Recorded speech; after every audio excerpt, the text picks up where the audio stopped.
Hello everybody and welcome to my channel Umme Talks PhD. I am going to upload this video in English language here on this channel. And if you like to watch this video in Urdu or Hindi, you can go to my other channel Desified Umme and watch the same video in Urdu on that channel. So here we go. This video we are going to cover the PhD interview questions, possible answers, and I will give you one success step that you can adopt to crack that PhD interview and get the positive response that yes, congratulations, you have passed your PhD interview and you are being offered a place at the PhD program. So what is that one tip that is essential? I will tell you that at the end of this video. So do watch the full video. Please like, share and subscribe to my channel as well. And let's start the video. I will give you some questions and the possible way to answer those questions in today's video about the PhD interview. You have given your application, you have submitted your proposal, all of those things on which I have guided in my previous video. If you have not watched it, I will give a link up here or in the description. But now you are at that stage where you have been received an email about your PhD interview, which is the big thing, and now you have to pass this one to get that PhD admission. So there are few questions that are guaranteed that you will get these in your PhD interview. I have got these in mine as well. They could be worded slightly differently, but pretty much these are the similar things that every PhD candidate have to answer. So without further ado, the first one is why you are doing this PhD. Now this is a very specific question and you might have answered it quite a few times in your application and in your proposal, but now you have to say it because they want to hear it from you and they want to see how you feel about it. So you have to be very specific about why you are passionate about this topic, why you are doing this PhD, if there is some personal motivation to pursue a PhD, or is there a career aspect to it, or if it's just like you wanted to do it. But do not say that I'm doing a PhD because I have nothing else to do. This is not a good enough answer and that does not create a positive good impression. So do not say that. The other thing is the next question that they might ask you is tell us about your strengths and weaknesses. Now again, that is a very trick question. They can divide it into two parts or just one big question, but they want to see how you feel about yourself and how confident are you in admitting not only your strengths but your weaknesses as well, which is oftentimes a very a very tough thing to do. Like admitting to your weaknesses or your shortcomings is not everybody's cup of tea. So they want to see how you do in that regard. So tell them about your strengths, and your strengths should be the academic strengths related to your PhD, like you're good at in vivo, or you're good at statistical analysis, or you're good at whatever else which you can back with evidence.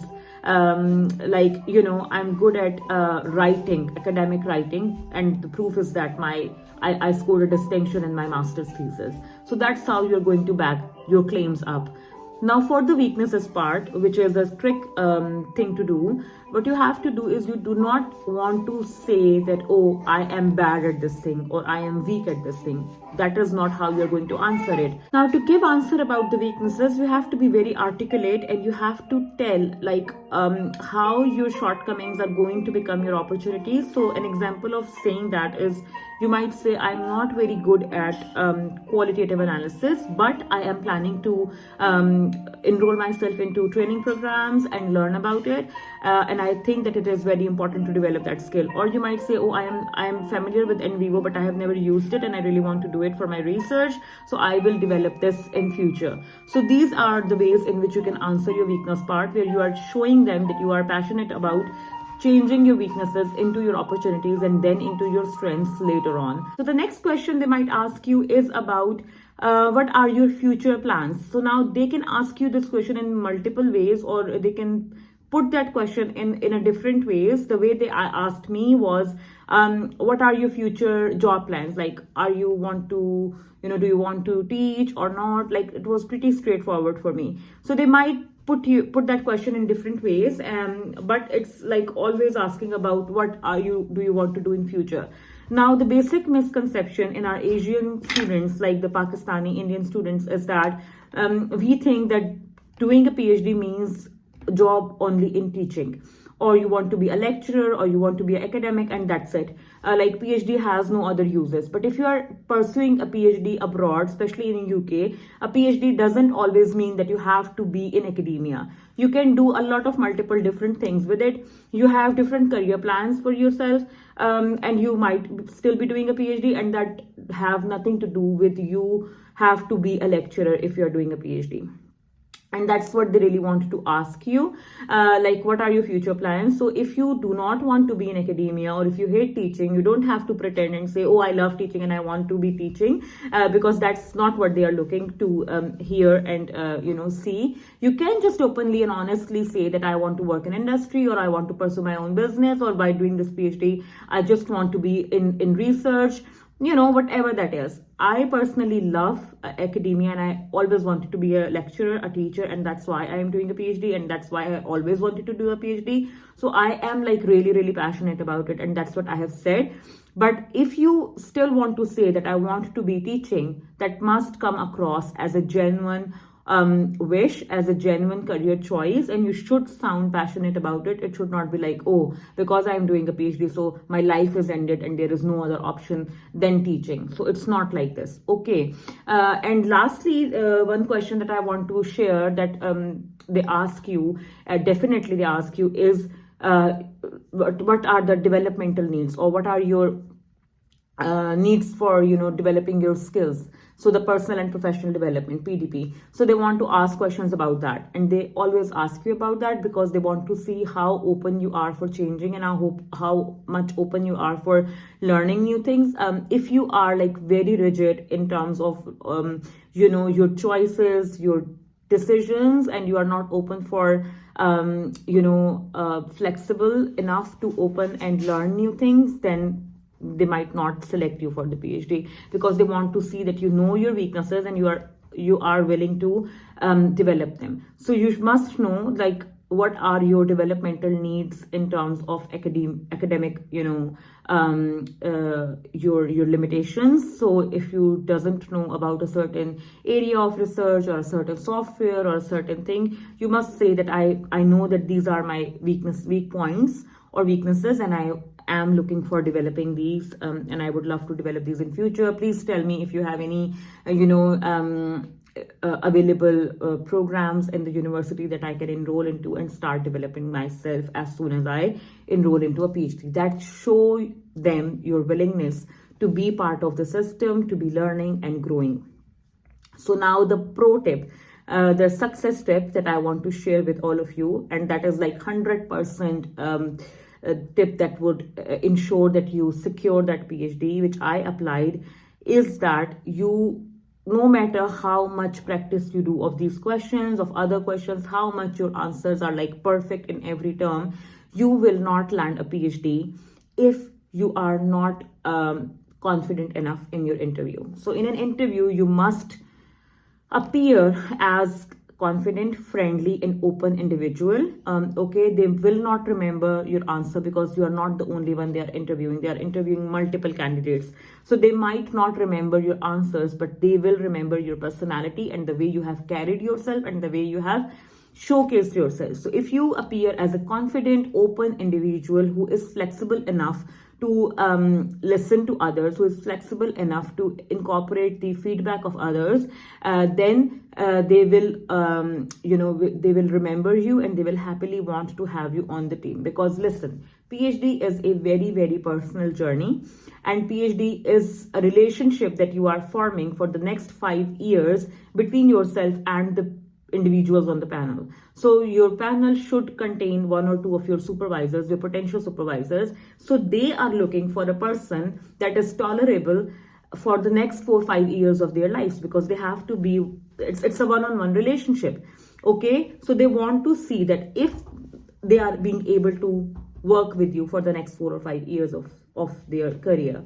So that's what they are looking in you. If you are not open on taking feedback on board and not working on it, then you might not be the right candidate. And they want to see that. They want to see your passion, because PhD is a very lonely journey, and if you are not passionate about a subject, you cannot do a PhD. That is like 100% sure.